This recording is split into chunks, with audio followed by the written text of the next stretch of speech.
The entire source code file history of Infocom text adventures and interactive stories is now available on GitHub. Thanks to historian and archivist Jason Scott, there are 45 code repositories in total, spanning a variety of popular titles, including The Hitchhiker's Guide to the Galaxy, Zork Planetfall Sorcerer, and Nord and Bert. It's notable news for those interested in preserving and safeguarding video game history, and Scott hopes the repositories will serve as an educational time capsule for game developers and fans alike. Although the code itself is written in Zork implementation language, which will probably seem foreign to most, Scott has posted a handy instruction manual that should help make it more legible. The only downside to the story is that Activision, which purchased Infocom in 1986, still owns the company, meaning it could eventually clamp down and halt Scott's preservation efforts. Jon Shafer examines his personal journey through the development of At the Gates. Game developer and Civilization 5 lead designer Jon Shafer has shared a deeply personal post on his blog about his life during the development of his game At the Gates, offering an honest retelling of the toll indie development can take on a person, and the complicated responsibilities and rationalizations of solo development. It's a story that will no doubt resonate with other game developers, both indie and AAA, and Shafer also shares his experiences as a sort of cautionary tale to other game developers, with the goal of giving fellow devs advice and encouragement to avoid or rather the same complications and pressure he saw during At the Gates' 7-year development. But, in addition to a harrowing retelling of those darkest and most difficult moments, Shafer shares how he worked to turn his life around. First through small changes and focusing on overcoming seemingly small hurdles, one at a time. And while we often hear about stories of burnout, rarely are those made totally real for us. It's always something at a distance, something impersonal, shares Shafer. In this article I hope to pull back the curtain and show how bitterly dark it can be behind the public veneer. There were many moments where I did giving up on everything, and saw no future for myself, none whatsoever. I am thankful now that I did not give up, because I came very close.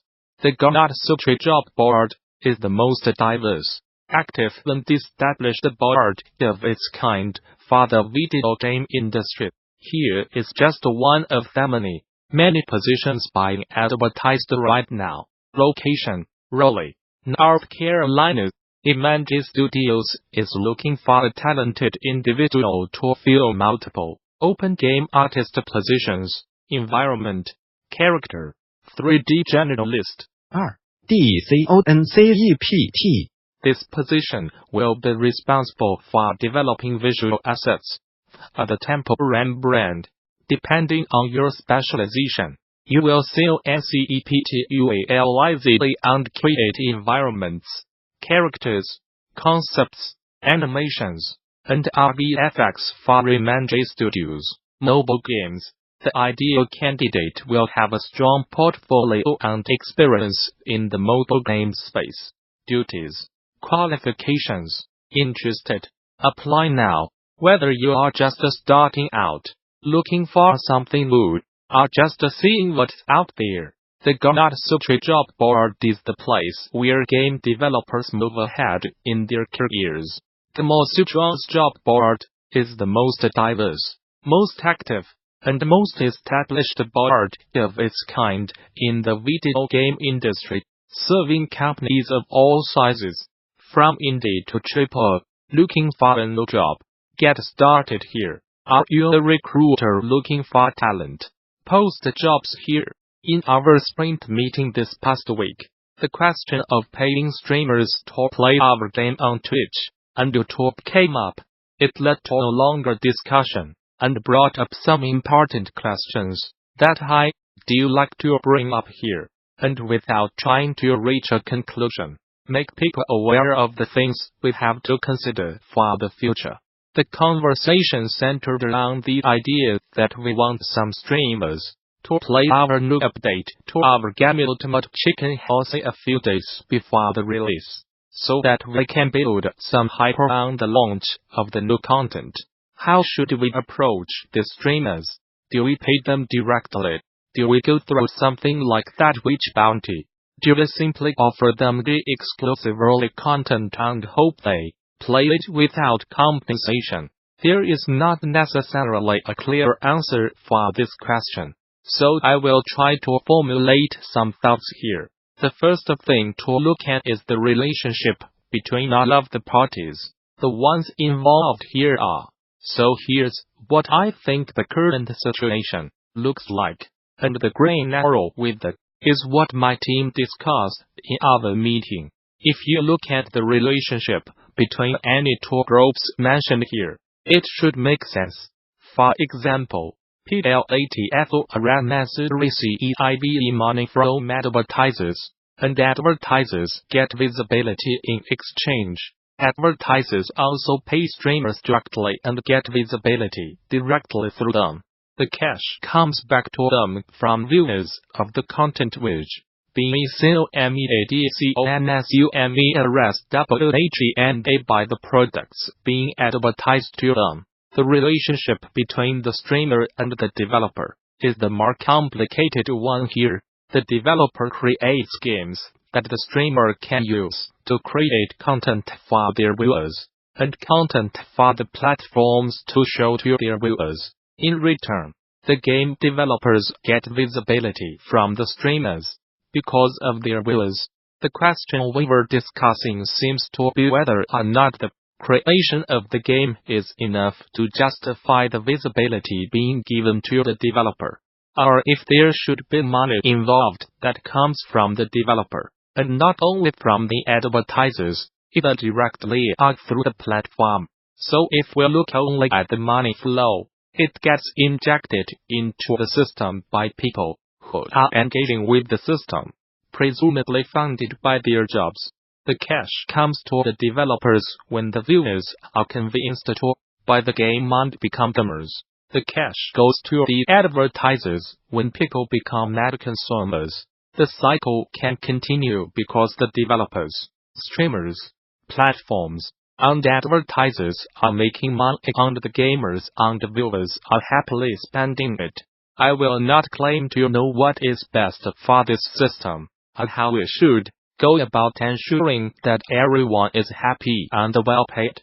I am glad the conversation came up in our meeting, because I think it's useful to write this kind of thing out, and it brings up some interesting questions. Another thing that came up, far better or far worse, was the idea that indie game studios sometimes ride on the big marketing budgets of the AAA companies in terms of streamers getting compensated.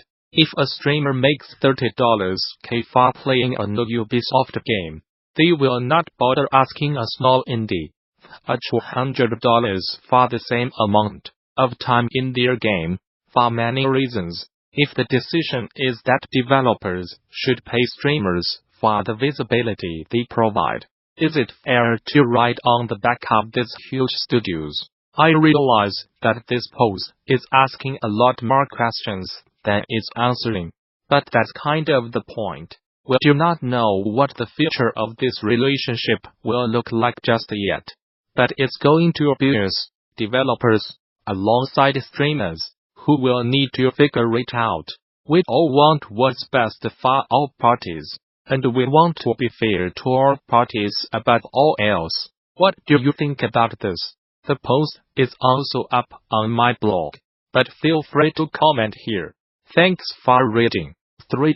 The Japanese role-playing game is one of the most enduring video game genres, and there are myriad good lessons to be learned from the classic genre formula. With that in mind, we each turned to some game makers and asked them to name subjects that they believe all developers should study. They provided us with a diverse list of their highly personal picks. Valkyrie Profile's battle system is simply amazing, says Lab Zero Games designer actor Mike Zaimont. During the player's turn, the whole party and each member assigned to a controller button attacks simultaneously, producing combos and filling up a hit gauge. When the gauge fills, a party member can perform a special attack. Meanwhile, a charge turn counter keeps magic users from casting spells too often, adding a strategic element. 7 years after its release, the 2006 sequel Valkyrie Profile took that same battle system and tweaked it slightly by adding 3D movement and positioning. The idea of taking the previous game's combat system and only adding to it should, in my opinion, be the goal of an RPG sequel, aside from fixing any glaring problems. Of course, Zaimont says, if I play the sequel, I want to play the first game, but better, and if that can be accomplished by not removing anything from the first game systems, great.